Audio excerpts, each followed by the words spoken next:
মা, আমার এই বৃষ্টির দিনে বের করে দিয়েন না, অন্তত বাচ্চা হওয়া পর্যন্ত থাকতে দেন। তুই চরিত্রহীনা, আমার ছেলের কামাই আমি খাবো, তুই ভাগ। যে ছেলেটা নিজের যৌবন, নিজের স্বপ্ন, নিজের ভালোবাসাই ভালোবাসা সবকিছু পুড়িয়ে ছাই করে 6 ভাই বোন আর বাবা মায়ের মুখে হাসি ফুটিয়েছিল, সেই ছেলেটাই একদিন নিজের ঘরে দাঁড়িয়ে শুনেছিল, তুই আমাদের জন্য কি করছিস?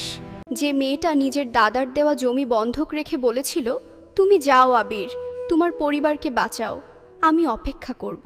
সেই মেয়েটাই পরে গর্ভে সন্তান নিয়েও বাড়ি থেকে তাড়িয়ে দেওয়া হয়েছিল, মিথ্যা অপবাদে পুড়েছিল। হাসপাতালে নেওয়ার টাকা পর্যন্ত পাইনি, আর শেষ নিঃশ্বাস পর্যন্ত শুধু একটাই কথা বলেছিল, আমার আবির জানে না। আর 10 বছর পর একটা অনাথ আশ্রমে ক্ষুধায় শুকিয়ে যাওয়া 10 বছরের এক মেয়ে। বাবা, তুমি আমাকে পেট ভরে খাওয়াবে? এটা শুধু একটা গল্প না, এটা একটা বড় ছেলের বুক ফাটা ইতিহাস, একটা অপেক্ষার মৃত্যু, একটা পরিবারের লোভের বিচার, আর একটা ভালোবাসার গল্প যে মরেও হারে না। মোট 6 ভাই বোন, আবির সহ 3 ভাই ও 3 বোন। তাদের মধ্যে আবির ছিল সবার বড়, আর তাদের মাথার ওপর ছিল এক ভাঙা টলমল অভাবের সংসার। বাবা দিনমজুরের কাজ করতেন, সকাল হলে কাজের খোঁজে বের হতেন, সন্ধ্যায় ক্লান্ত শরীর নিয়ে ফিরতেন। কিন্তু সেই রোজগারে কখনোই এত বড় সংসার চলত না। ঘরে অভাব ছিল, অপমান ছিল, অপ্রাপ্তি ছিল। কিন্তু এসবের মাঝেও আবির ছিল আশ্চর্য শান্ত, ফর্সা, সুন্দর, সহজ সরল, ভীষণ দায়িত্বশীল এক ছেলে। তার বয়স যতটা ছিল, তার কাঁধের বোঝা ছিল তারও দ্বিগুণ। ছোট থেকেই সে বুঝে গিয়েছিল, এই বাড়িতে কেউ যদি ভরসা হয়ে দাঁড়ায় তাহলে সেই দাঁড়াবে। তাই নিজের পড়াশোনা পুরোপুরি এগিয়ে নিতে না পারলেও সে বসে থাকেনি। একটু বড় হতেই একটা ছোট ব্যবসা শুরু করলো, কিন্তু সে ব্যবসার প্রতিটা লাভের টাকায় একটা করে খাতা উঠত, একটা করে ওষুধ আসতো, একটা করে পরীক্ষার ফি জমা পড়ত। ছোট ভাইদের বই কিনে দিত, বোনদের স্কুল ড্রেস এনে দিত, মায়ের ওষুধ আনত, বাবার হাতে বাজারের টাকা তুলে দিত। নিজের জন্য সে কিছুই রাখতো না। একদিন মা কাঁদতে কাঁদতে বলেছিলেন, বাবা, তুই কি মানুষ না? তোরও তো একটা জীবন আছে। আমার জীবন ওদের মধ্যেই তো, মা। এই ব্যস্ত ত্যাগে ভরা দিনগুলোর মাঝেই তার জীবনে আসে সুমি। সুমি ছিল তার একমাত্র ভালোবাসা। মেয়েটা আবিরকে শুধু প্রেমিক হিসাবে দেখেনি, দেখেছিল একজন মানুষ হিসাবে, যে নিজের সুখকে ইচ্ছে করে কবর দিয়ে অন্যদের জন্য বাঁচছে। সুমি আবিরের কষ্ট বুঝত, তার চুপ করে থাকা বুঝত, তার অভাবের হাসি বুঝত। এক বিকেলে গ্রামের নির্জন বাঁশবাগানের পাশে দাঁড়িয়ে আবির অনেকক্ষণ চুপ থেকে বলেছিল, সুমি, আমার একটা কথা আছে, কিন্তু বলতে লজ্জা করছে। তুমি আমার কাছে লজ্জা পাও? আবির মাথা নিচু করেছিল।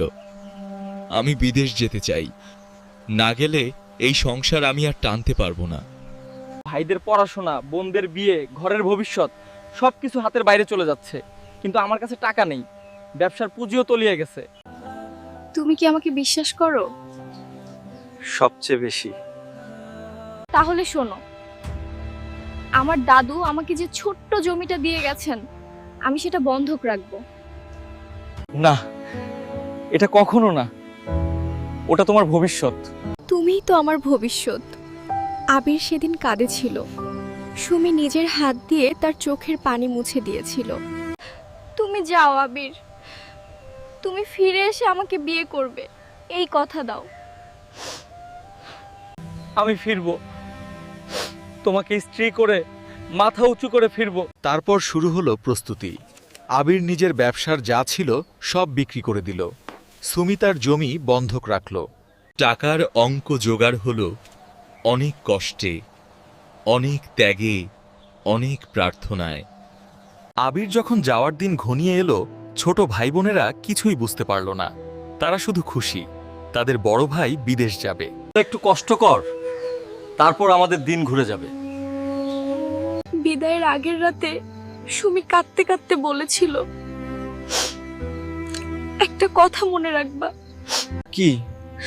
তুমি যেখানেই থাকো আমাকে ভুলে যেও না। তোকে ভুললে আমি বাঁচবো কিভাবে? পরদিন ভোরে আবির যখন বাটি থেকে বের হলো, মা দোয়া করছিলেন, ভাই বোনেরা দাঁড়িয়েছিল, আর দূরে একটা গাছের আড়ালে দাঁড়িয়ে সুমি অশ্রু লুকাচ্ছিল। সেদিন কেউ জানতো না এই যাত্রা শুধু উপার্জনের ছিল না, এটা ছিল একটা মানুষকে ধীরে ধীরে নিঃশেষ হয়ে যাওয়ার পথে পাঠিয়ে দেওয়ার শুরু। পর্ব 2।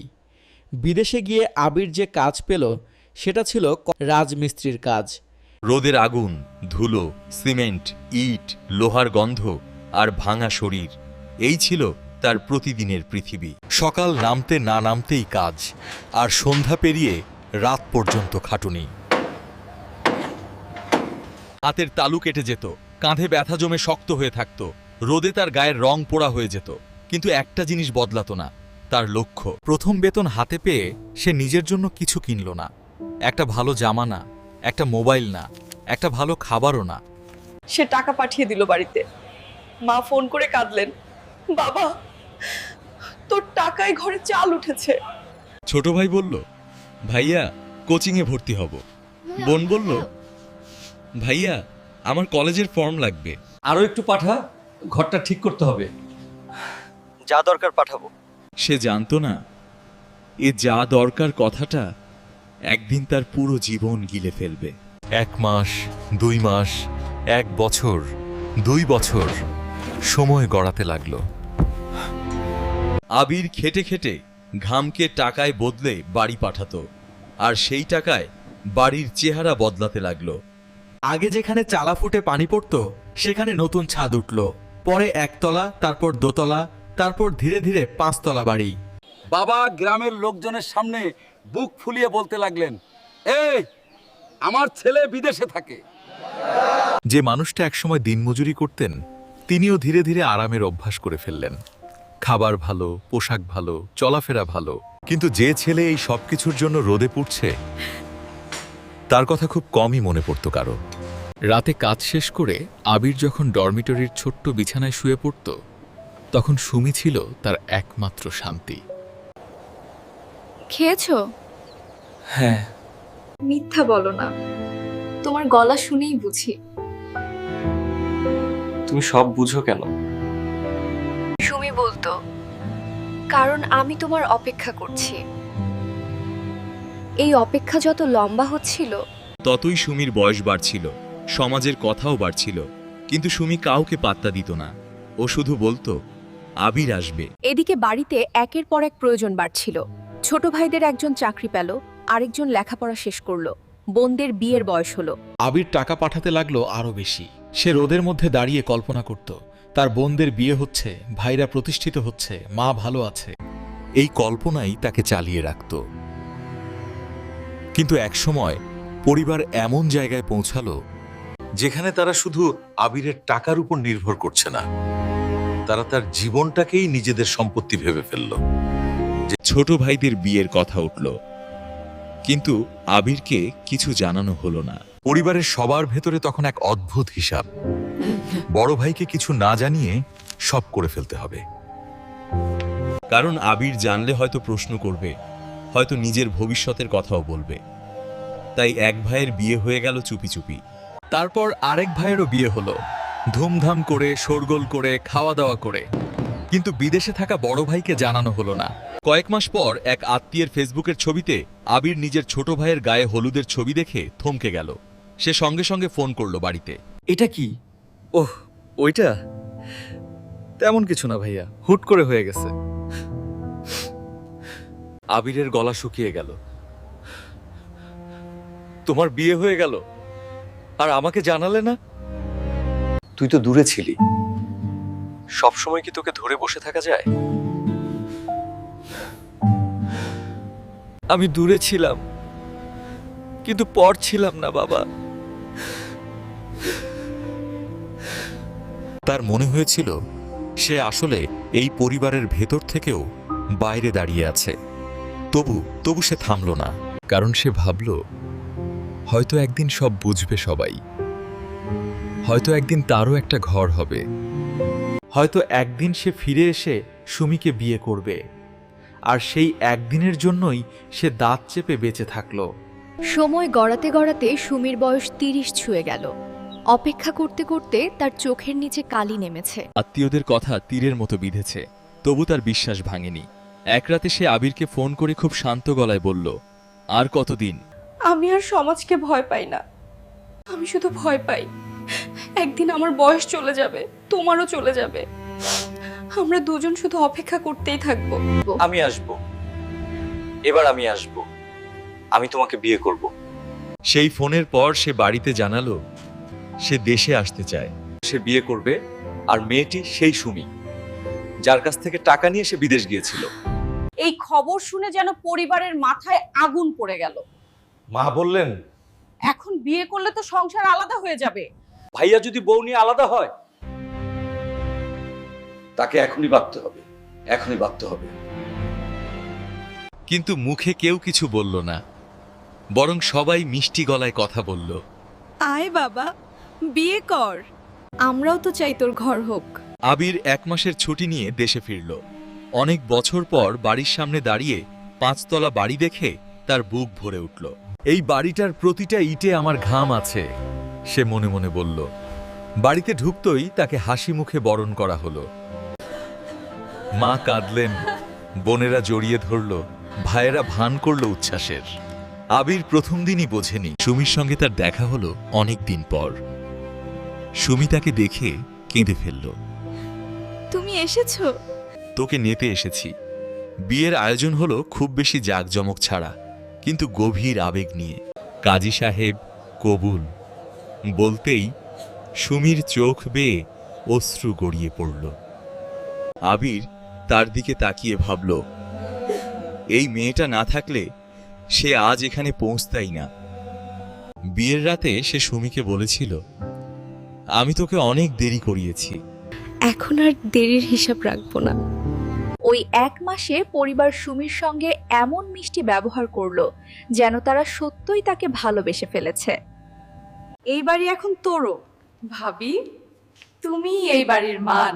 ছোট ভাইয়েরা বলল, ভাবি ভাইয়াকে এবার তুমি সামলাও।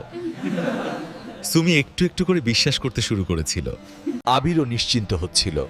কিন্তু 1 মাস প্রায় শেষের দিকে যেতই আবার পরিবার তাদের আসল চাল চালতে শুরু করলো। বাবা, তুই না গেলে এই সংসার থেমে যাবে।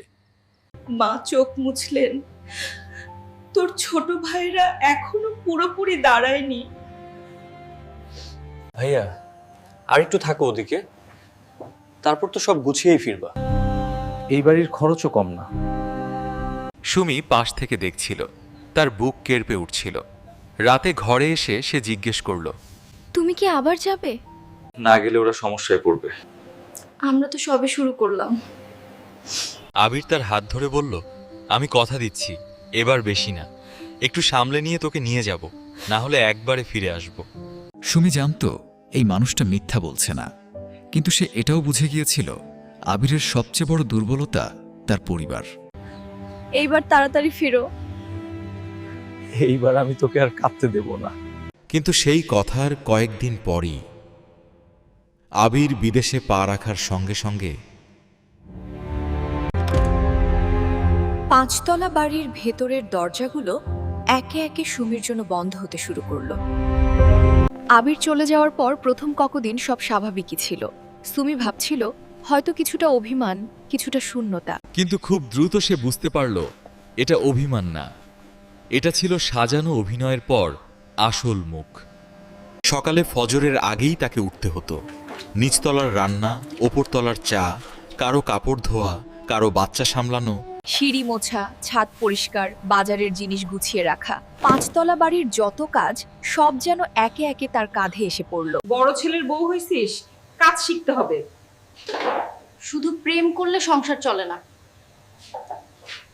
কারণ সে চাইতো না আবির চিন্তায় পড়ুক, কারণ সে ভাবত সময় গেলে সব ঠিক হবে, কারণ সে এই বাড়ি ছেড়ে কোথায় যাবে। কিন্তু অত্যাচার শুধু কাজের ভেতর থামেনি। ধীরে ধীরে তার চরিত্র, তার সম্মান, তার অবস্থান সবকিছুকে লক্ষ্য করে শুরু হলো খোঁচা। একদিন শাশুড়ি বললেন, তুই কি ভাবছিস এই বাড়ি তোর স্বামীর টাকায় চলে বলে তুই খুব বড় কিছু? আমি তো এমন কিছু বলিনি মা। মুখে বলে না, মনে মনে তো ভাবছিস। এদিকে বাড়িতে সম্পত্তির ভাগাভাগির আলোচনা চলছিল। 5 তলা বাড়ির আলাদা আলাদা ইউনিট ভাগ করে দেওয়া হলো ভাইদের মাঝে। ছোট 2 ভাই 2টি ফ্ল্যাট পেল। বোনদেরও সুবিধামতো ব্যবস্থা করা হলো।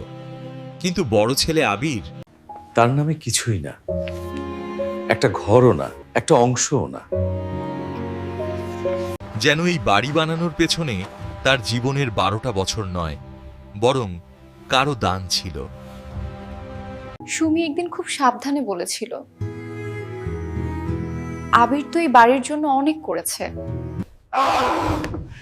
এখন থেকেই সম্পত্তির হিসাব। আমি আগেই বুঝছিলাম মেয়েটার নজর ভালো না। ওই সময়েই সে জানতে পারল সে মা হতে চলেছে। খবরটা সে প্রথমে একা একাই বুকে চেপে রেখেছিল, তারপর সাহস করে ফোনে আবিরকে জানালো। কয়েক সেকেন্ড নিস্তব্ধতার পর ওপাশে আবিরের কাপা হাসি। সত্যি? আবির ফোনের ওপার থেকেই যেন মেয়েটাকে জড়িয়ে ধরল। সুমি, আমি সব ঠিক করে ফেলবো। একবার আমাকে আরো তাড়াতাড়ি ফিরতে হবে। কিন্তু এ খবর শ্বশুরবাড়িতে আনন্দ আনেনি, এনেছিল ভয়। এবার যদি আবির সত্যি সত্যি নিজের সংসার নিয়ে ভাবে, যদি টাকা পাঠানো কমে যায়, যদি এই বাচ্চাকে কেন্দ্র করে আলাদা হয়ে যায়, তাহলে তাদের আরামের জীবন ভেঙে যাবে। সেই দিন থেকেই সুমির উপর নির্যাতন আরো নির্মম হয়ে উঠল। গর্ভবতী হলেই কি কাজ বন্ধ? বাচ্চা হইছে বলে কি তুই রানী? এই বাচ্চা এলে তো ভাইয়া পুরো হাতছাড়া। শরীর খারাপ থাকলেও তাকে ভারী জিনিসপত্র তুলতে দেওয়া হতো। সিঁড়ি ধোয়া, বড় হাঁড়ি নামানো, টানা দাঁড়িয়ে রান্না করা, সব করতে হতো। মাথা ঘুরে গেলে বলা হতো নাটক করছে, খেতে না পারলে বলা হতো অভিনয়, কাঁদতে বলা হতো কান্না দেখিয়ে লাভ নাই। একদিন ফোনে আবির জিজ্ঞেস করেছিল, তোমার কেমন লাগছে? সুমি বলতে গিয়েও থেমে গেল। কারণ চারপাশে সবাই কান পেতেছিল। তুমি কবে আসবা? শিগগিরই। কিন্তু আবির জানতো না, তার স্ত্রী তখন শুধু স্বামীকে মিস করছিল না, সে আসলে বাঁচার জন্য ডাকছিল। দিন যত গড়ালো, বাড়ির লোকজন তত পরিকল্পিতভাবে আবির আর সুমির মাঝখানে মিথ্যার দেয়াল তুলতে লাগলো। তারা বুঝে গিয়েছিল শুধু কষ্ট দিয়ে হবে না, আবিরের মনটাকেও সুমির বিরুদ্ধে ঘুরিয়ে দিতে হবে। আর সেটাই তারা শুরু করলো ধীরে ধীরে। বাবা, তোর বউটা খুব বদলে গেছে। কি হয়েছে মা? আমাদের কথা শোনে না, সব কিছুতে তর্ক করে।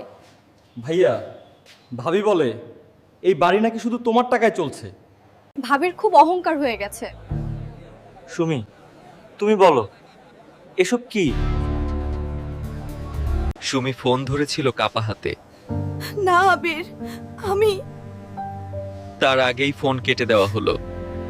এরপর থেকে এই ঘটনা বারবার ঘটতে লাগলো। সুমি কিছু বলতে গেলেই তার কথা থামিয়ে দেওয়া হতো। আবির কিছু জানতে চাইলে আগে সবাই মিলে তার কানে বিষ ঢালত। একসময় আবিরের মনেও কষ্ট জমতে শুরু করলো। সে ভাবত সবাই কি মিথ্যা বলছে, আবার ভাবত সুমি তো এমন না। এই দ্বন্দ্বই তাকে নিঃশেষ করতে লাগলো। অন্যদিকে সুমির অবস্থা দিন দিন খারাপ হচ্ছিল।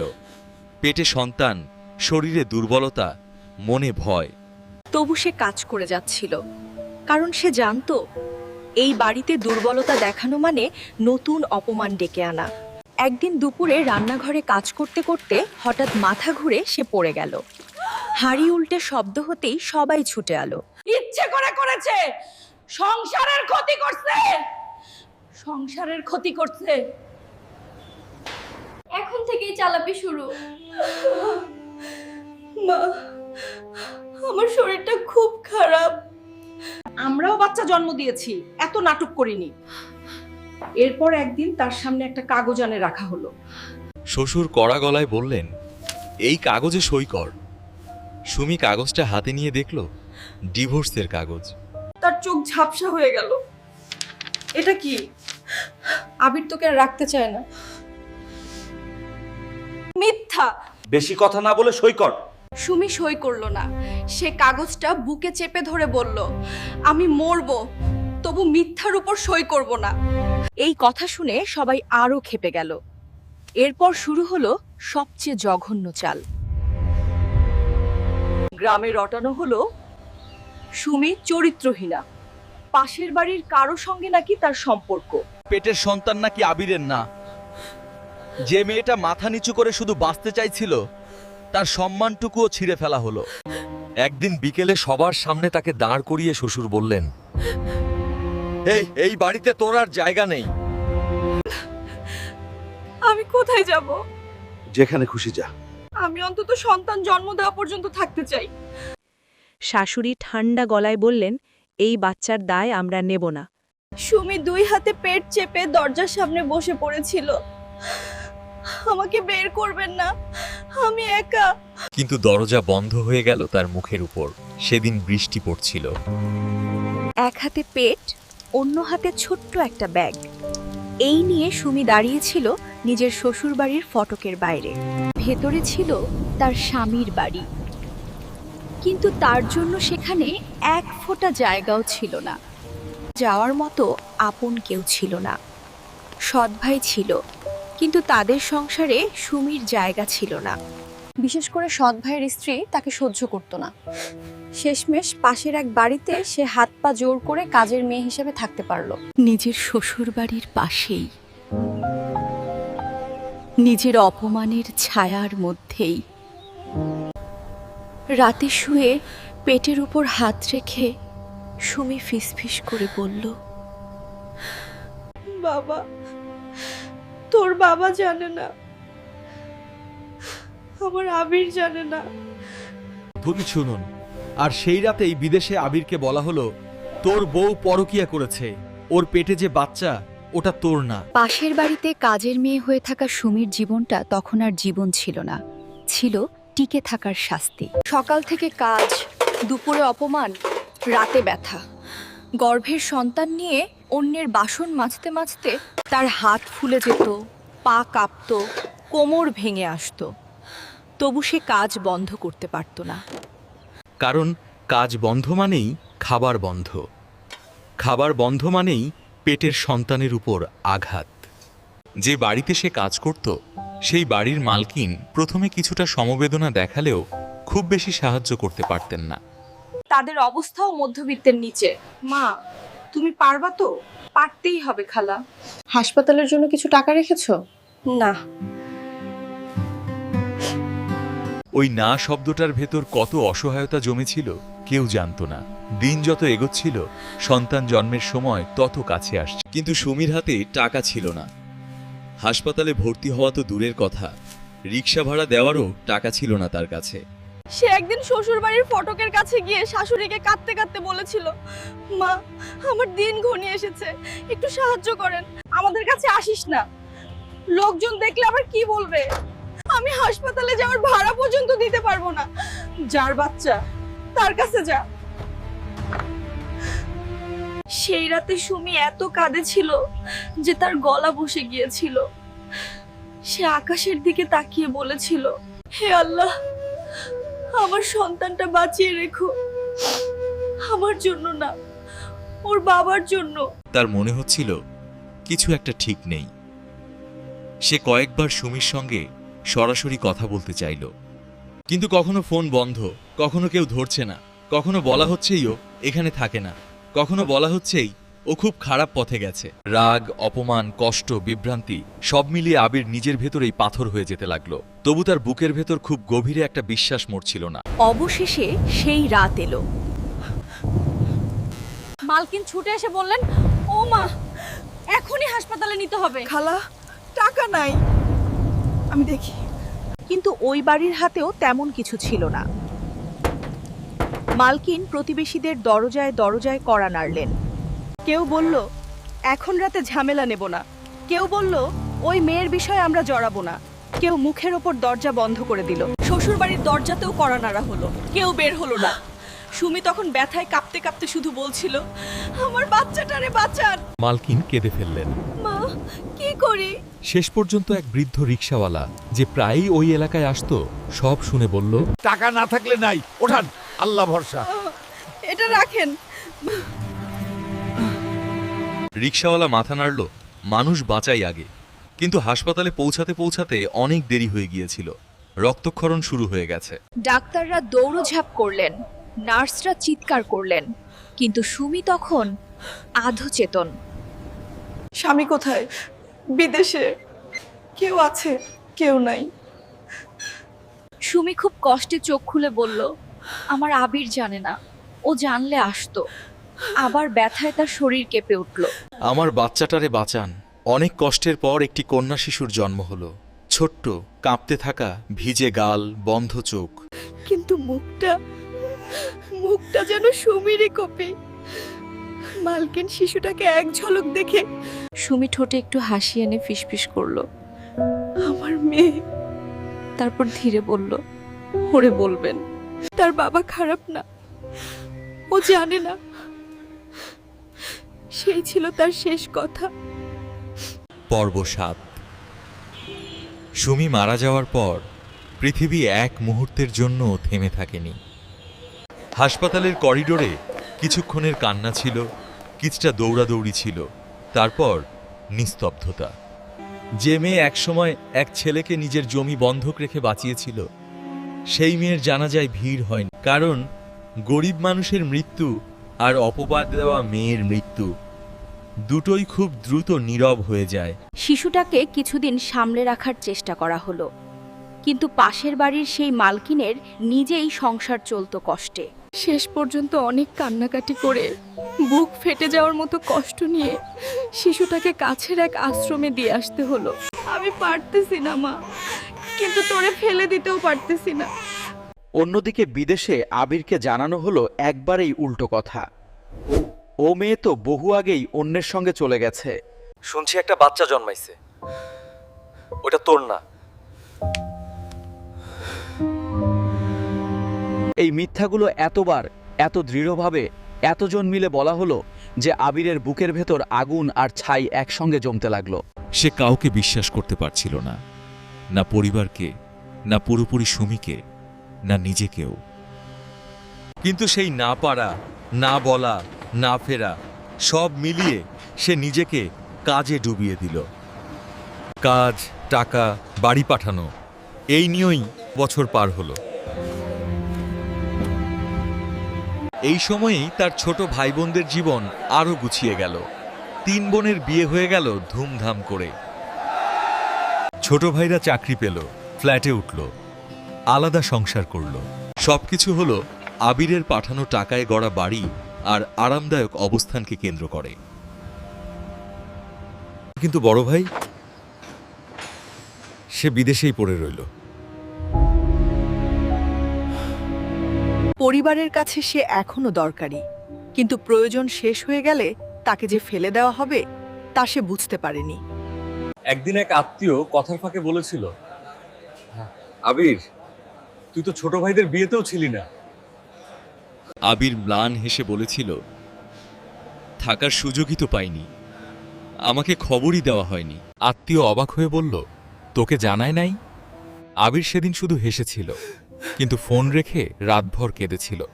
সে মনে মনে বলেছিল, আমি কি এতটাই অচেনা হয়ে গেছি? সময়ের সঙ্গে তার বয়সও বাড়ছিল, শরীর আর আগের মতো থাকছিল না, কিন্তু দায়িত্বের শেষ হচ্ছিল না। দিন আয়নায় নিজের মুখ দেখে সে চমকে উঠেছিল। চোখের নিচে গভীর দাগ, রোদে পোড়া মুখ, চোয়ালে ক্লান্তি, যেন সে নিজের বয়সের চেয়ে অনেক বেশি বুড়ো হয়ে গেছে। অবশেষে একদিন সে সিদ্ধান্ত নিল, এবার ফিরবে। আর না, যা হয়েছে হয়েছে।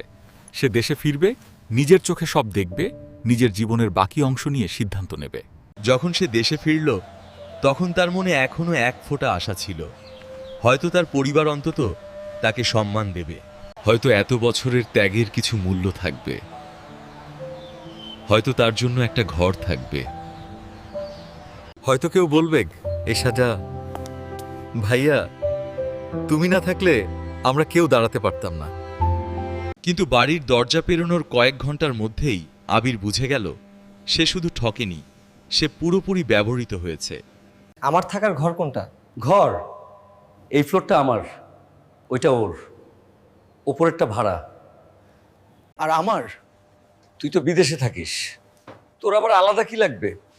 মানে আমার জন্য কিছুই রাখেন নাই? ভাইয়া, সবকিছুর হিসাব করা লাগে নাকি? তুমি তো আমাদের জন্য এমন কি করছো? সবাই নিজের চেষ্টায় উঠছে, আমি কিছু করি নাই। কেউ উত্তর দিল না, কারণ সত্যের উত্তর দিতে সাহস লাগে। আর সেই রাতেই বাড়ির নিচের দারোয়ান চুপি চুপি আবিরকে ডেকে বলল, বাবা, আপনি যেটা জানেন সেটা সত্যি না। বাড়ির পেছনের অন্ধকার জায়গাটায় দাঁড়িয়ে দারোয়ান কাঁপা গলায় বলল, আপনার বউ খারাপ ছিল না, খুব ভালো আছিল। সব দেখছি আমি। ওই মেয়েটারে অনেক অত্যাচার করা হয়েছে, গর্ভে বাচ্চা ছিল তবু ভারী কাজ করাইছে, মিথ্যা কাগজ দেখাইছে, পরে বৃষ্টি রাতে তাড়াইয়া দিছে। না না, এটা মিথ্যা। আমি নিজের চোখে দেখছি, পাশের বাড়িতে কাজের মাইয়া হইয়া আছিল। আর সবসময় একটা কথাই কইতো, আমার আবির জানে না। এই একটা লাইন যেন বিদ্যুতের মতো আঘাত করলো আবিরকে। সে দেয়ালে হাত রেখে দাঁড়ালো। আর তারপর সন্তান জন্ম দিতে গিয়ে মারা গেছে, একটা মাইয়া হইছে, পরে শুনছি আশ্রমে আছে। আবিরের নিঃশ্বাস বন্ধ হয়ে আসছিল। তার মনে হয়েছিল সে যেন নিজের শরীর থেকে বের হয়ে সব শুনছে। আমারই মেয়ে? সুমি মারা গেছে? সেদিন রাতে আবির নিজের ঘরে যায়নি। যাওয়ার মতো ঘরও তো ছিল না। সে বাড়ির ছাদে বসে ভোর পর্যন্ত কেঁদেছিল। তার মনে পড়ছিলই সুমির মুখ, শেষ ফোন কল, সেই কাঁপা গলা, আমাকে খুব দরকার তোমার। আমি ছিলাম কোথায়? আমি কেন বিশ্বাস করলাম? কেন ফিরলাম না? ভোর হতেই সে বাবা মায়ের সামনে গিয়ে দাঁড়ালো। সুমির সঙ্গে তোমরা কি করছো? ভাইয়া, পুরনো বিষয় নিয়ে ড্রামা কইরো না। ড্রামা? আমার বউরে মাইরা ফেলার ড্রামা? আমার বাচ্চারে এতিম করার ড্রামা? সবাই চুপ। সেই নীরবতাই ছিল স্বীকারোক্তি। এক প্রতিবেশী এসে আরো জানালেন, ও সন্তান হওয়ার রাতে ওরে হাসপাতালে নিতে টাকাও ছিল না। আপনার বাড়ির কেউ যায় নাই। শেষ সময় মেয়েটা শুধু বলছিল,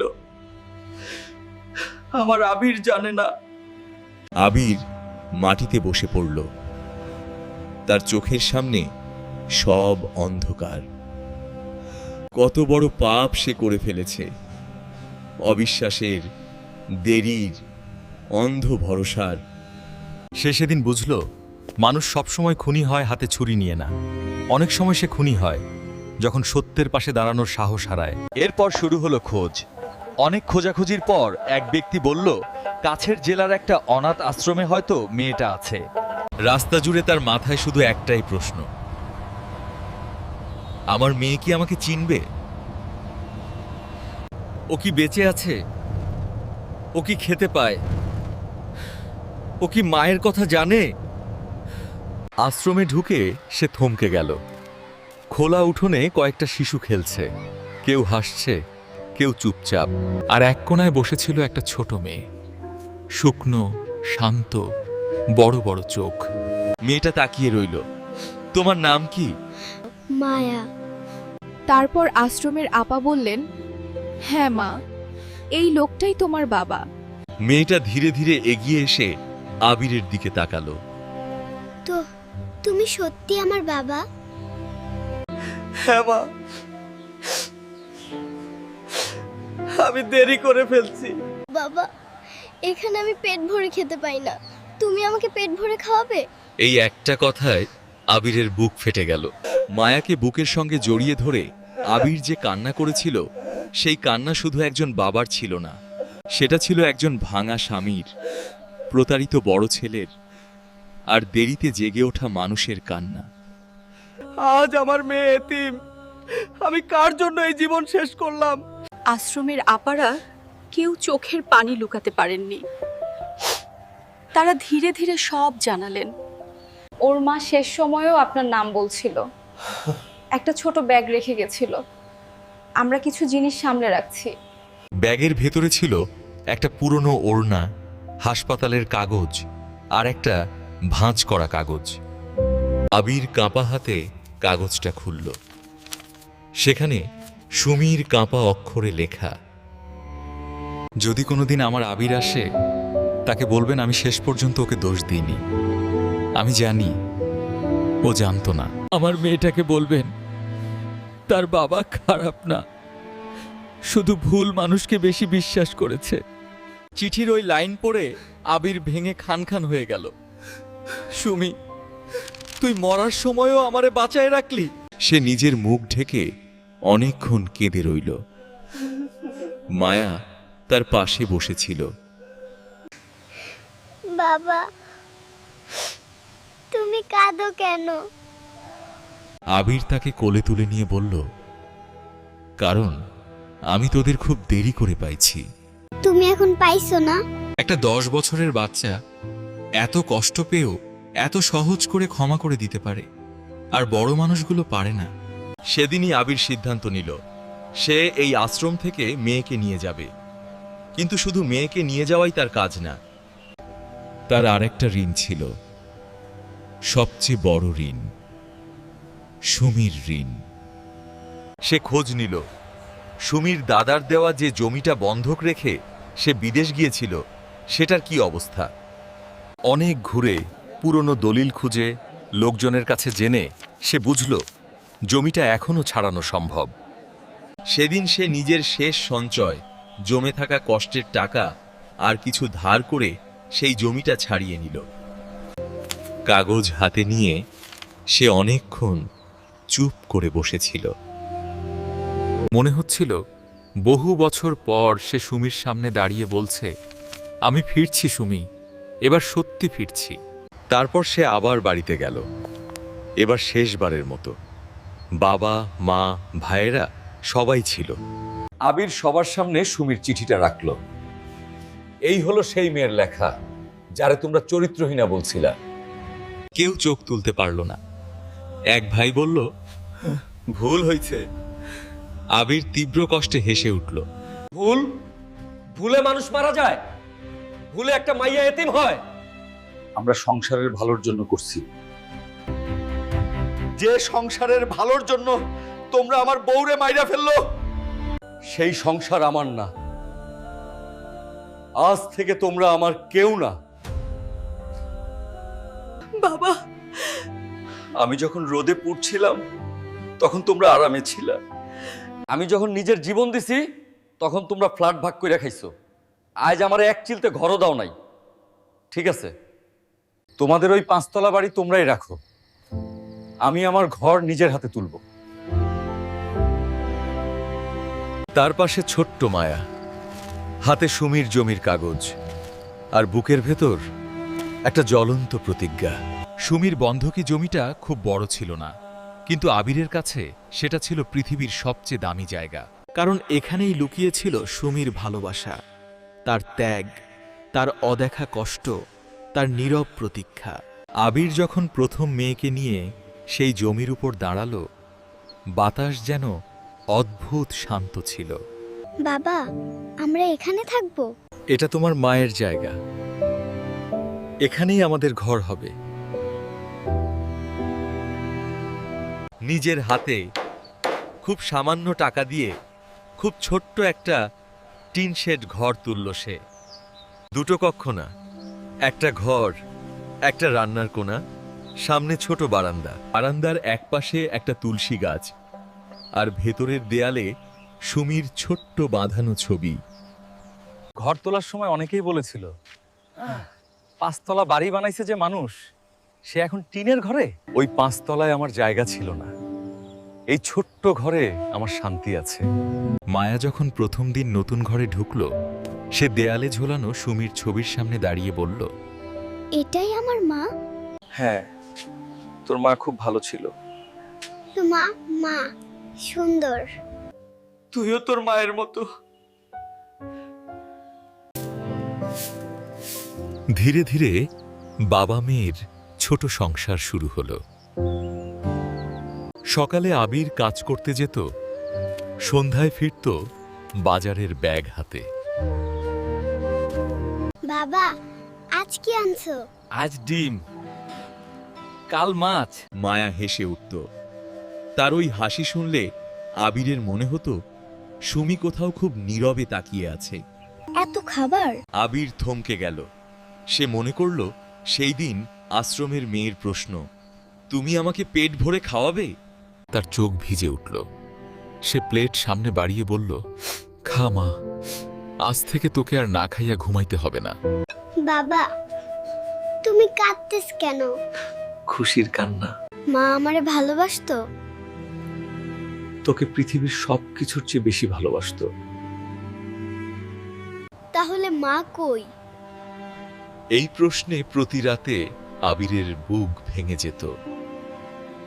সে মেয়েকে বুকে টেনে বলতো, মা আল্লাহর কাছে আছে, কিন্তু আমাদের দেখে। একদিন মায়া স্কুলে ভর্তি হলো।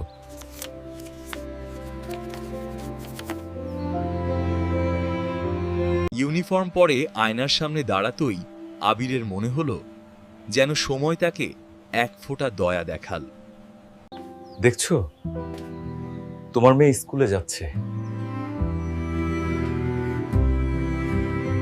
আরেকদিন মায়া কাগজে লিখছিল, আমার পরিবার।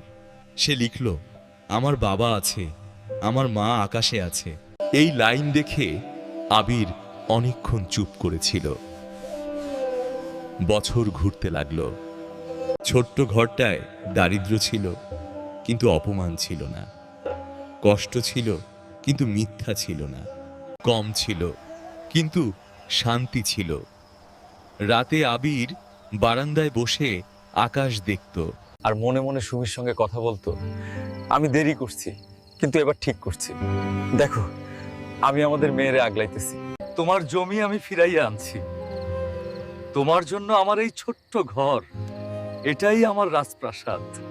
কখনো কখনো দূর থেকে 5 তলা বাড়িটার দিকে তাকালে তার বুক মোচড় দিত। ওখানে তার যুবক বয়স কবর আছে, তার বিশ্বাসঘাতকতার ইতিহাস আছে, কিন্তু সে আর ফিরে তাকাতো না। কারণ সে বুঝে গেছে, বাড়ি বড় হলে ঘর হয় না, ঘর হয় যেখানে ভালোবাসা বাঁচে। বাবা, তুমি জানো আমি কাউরে বলতে ভয় পাই না। আমার বাবা আমার হিরো। না মা, আমি অনেক ভুল করছি।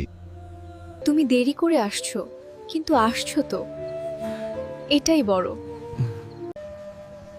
সেদিন আবির আকাশের দিকে তাকিয়ে নিঃশব্দে কেঁদেছিল। কারণ একটা শিশু তাকে এমন ক্ষমা করে দিয়েছে যেটা সে নিজেকে কোনোদিন দিতে পারবে না। সমাপ্তি আর যা শিক্ষণীয় কথা, এই গল্পের শেষে 5 তলা বাড়ি যেতে না, যেতে না টাকার অহংকার। শেষ পর্যন্ত টিকে থাকে একটা ছোট্ট টিনের ঘর, একজন ভাঙা বাবার বুক, একটা মেয়ের ক্ষুধার্ত প্রশ্ন। যে সুমি শেষ নিঃশ্বাসেও বলেছিল, আমার আবির জানে না, সে ভুল বলেনি। আবির সত্যই জানত না, কিন্তু যখন জানল তখন আর 5 তলা বাড়িতে ফেরেনি। সে ফিরে গেছে সেই জমিতে যেখানে ভালোবাসা বন্ধক ছিল, যেখানে অপেক্ষা কবর হয়েছিল, যেখানে কান্না থেকে ঘর তৈরি হয়েছে। মনে রেখো, সবচেয়ে বড় গরিব সে না যার টাকা নেই, সবচেয়ে বড় গরিব সে যার ভালোবাসার মূল্য নেই। আর সবচেয়ে বড় শিক্ষা, যে বড় ছেলে নিজের জীবন বিলিয়ে দেয় তাকে কখনো যন্ত্র ভেবো না। আর যে নারী ভালোবেসে ত্যাগ করে তার চোখের জল একদিন না একদিন বিচার হয়ে ফেরে। শেষে রয়ে যায় শুধু এই সত্য, বড় বাড়ি মানুষকে আশ্রয় দেয় না, সত্যকারের আশ্রয় দেয় ভালোবাসা।